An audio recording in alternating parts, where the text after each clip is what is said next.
3 exercices, concepts ou idées pour surmonter son anxiété sociale, c'est ce qu'on va voir dans cette nouvelle vidéo. Salut tout le monde, c'est Corentin, j'espère que vous allez bien et aujourd'hui on se retrouve pour une nouvelle vidéo. On va parler encore une fois d'anxiété sociale. Bon, vous commencez à être habitués, c'est vraiment la thématique au cœur des projets que je fais en ce moment. Pour rappel, pour ceux qui débarquent comme ça, depuis septembre, je me suis lancé un défi, une sorte de projet pour vaincre mon anxiété sociale. Et tous les jours, depuis le 1er septembre, je sors dehors dans la rue pour aborder, interpeller, interagir avec un inconnu, quelqu'un que je connais absolument pas dans la rue, pour justement sortir de ma zone de confort et petit à petit m'améliorer, progresser. Tout ça, j'en fais une vidéo qui sort tous les jours sur YouTube, Instagram et TikTok. Donc si vous voulez suivre cette aventure, n'hésitez pas à vous abonner. Et ainsi, comme je suis vraiment en plein dedans, je parle d'anxiété sociale parce que c'est vraiment ce qui est au cœur de mes préoccupations actuelles. Et je discute aussi avec beaucoup de personnes qui m'envoient des messages privés ou qui commentent sous mes vidéos, qui me demandent des petits conseils, des petites techniques. Alors, je fais tout de suite un petit disclaimer, même si à l'heure actuelle, je me sens pas entièrement capable de parler à n'importe qui dans la rue, j'ai quand même conscience que depuis le 1er septembre, j'ai énormément progressé. Et c'est donc grâce à cette évolution, cette progression, que je peux vous partager des infos, des conseils que j'ai moi-même expérimentés et qui marchent. J'espère que ça va fonctionner avec vous. On est donc parti pour parler de 3 concepts, 3 exercices, 3 idées, 3 choses à faire pour surmonter son anxiété sociale. Et on va commencer tout de suite par le principal, le plus connu, celui dont je parle le plus depuis un moment, c'est l'échauffement social. Alors qu'est-ce que c'est que l'échauffement social? Comme un échauffement de sport, il va s'agir en fait de s'échauffer socialement et donc de travailler un petit peu la plasticité cérébrale de son cerveau donc pour s'habituer un petit peu au rejet ou à l'inconfort de parler aux inconnus. Concrètement, à quoi ça sert? Imaginons que je veux sortir dans la rue et qu'il y a quelque chose qui va me mettre très mal à l'aise. Imaginons par exemple que, je veuille sortir et demander une blague à quelqu'un dans la rue. Peut-être que demander une blague directement, ça va être compliqué, ça va me demander beaucoup d'efforts. Si par contre, j'y vais progressivement, c'est-à-dire que je commence par des petites interactions légères, juste par exemple dire bonjour dans la rue, faire un compliment, demander une direction, demander l'heure, petit à petit en fait, les interactions, les accroches plutôt, qui vont suivre vont me paraître beaucoup plus faciles. Et ça, attention à ne pas sous-estimer le pouvoir de l'échauffement social. Je m'en rends compte tout le temps et encore aujourd'hui je m'en rends compte, c'est-à-dire que parfois on a l'impression de s'échauffer socialement et puis il va y avoir une interaction, un échange où vraiment là on va prendre conscience qu'en fait c'est un super bon truc qui se passe et juste après cet échange on va se sentir nettement plus à l'aise et prêt à parler à beaucoup plus de monde. Donc très important, si vous souffrez d'anxiété sociale et que vous avez quelque chose à faire, essayez de vous échauffer socialement. Et comme je le disais, ça peut être très simple, dites bonjour aux gens que vous croisez dans la rue, c'est déjà un super bon début. Le deuxième concept, je sais pas trop comment l'appeler, mais j'ai un peu envie de dire, c'est le fait d'enthousiasmer son esprit. C'est un peu bizarre, je sais. Qu'est-ce que je veux dire par là? C'est qu'en fait, il va falloir un petit peu tromper son esprit, ou pas forcément le tromper, mais lui donner le sentiment que c'est mieux ce qui se passe, qu'il a des raisons d'être optimiste, d'être joyeux, etc. Concrètement, qu'est-ce qu'on fait?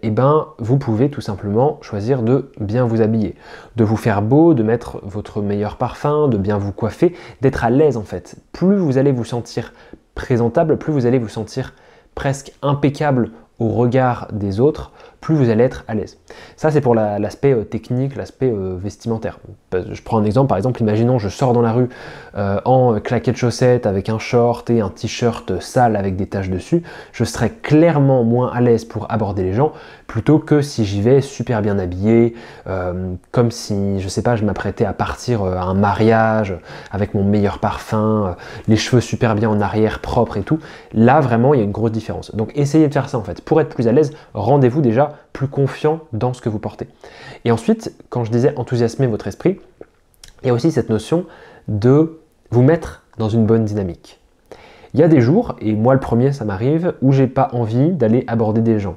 Je sais pas, il fait froid, il fait moche, il pleut, etc. Je suis pas dans une dynamique, j'ai envie de rester chez moi, je me sens même un peu triste. Tout ça c'est des raisons légitimes, mais pour faire ce défi, pour faire ce projet de tous les jours, en fait je dois réussir à trouver comment sortir de chez moi pour le faire. Et ça, il y a plein de techniques. Ça peut être faire des affirmations, donc c'est-à-dire se regarder et se convaincre que ok, je suis quelqu'un qui en est capable, je peux le faire. Ça peut être écouter de la musique motivante, marcher dans la rue et au début vous vous dites par exemple ok, je sors faire des interactions, les 10 premières minutes où je marche dehors, j'ai mon casque, j'ai mes écouteurs, j'écoute la meilleure musique que j'ai. Ma musique préférée, une musique qui me met de super bonne humeur. je sais pas, mais je fais un truc pour me mettre de super bons poils. En gros, voilà, l'idée avec ce deuxième concept, ce deuxième exercice, c'est de diminuer toute résistance possible qui va vous empêcher de parler aux autres. Mettez-vous vraiment sous votre meilleur jour, dans votre meilleure mentalité, le physique et l'esprit, et là vraiment ça va vous paraître beaucoup plus facile d'aborder des gens. Et enfin, la troisième chose à faire pour surmonter son anxiété sociale, celle-ci, elle est aussi très connue, c'est ce qu'on appelle la règle des 3 secondes.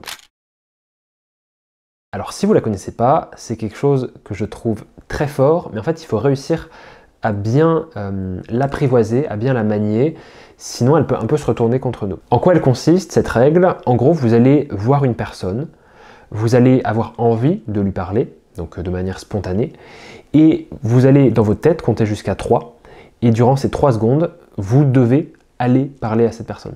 En fait, ça pousse vraiment, cette règle, à y aller, à ne pas réfléchir, ne pas se prendre la tête, c'est vous voyez quelqu'un, vous comptez jusqu'à 3 et vous y allez. Et vous ne vous posez pas de questions.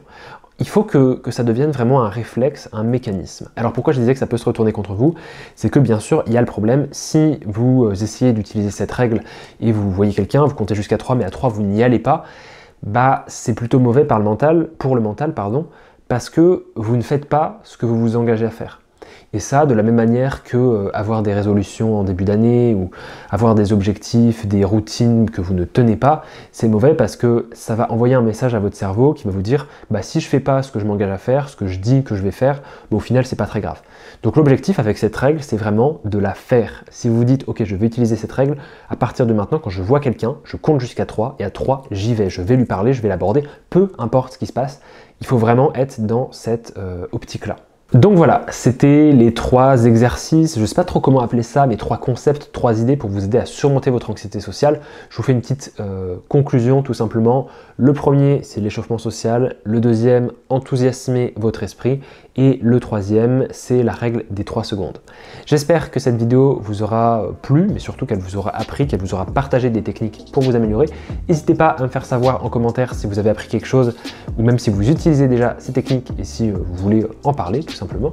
Et nous, on se retrouve dimanche prochain pour une nouvelle vidéo, peut-être encore une fois sur l'anxiété sociale ou pas, on verra bien. D'ici là, prenez soin de vous, et moi je vous dis à dimanche prochain, c'était Corentin, salut tout le monde, ciao!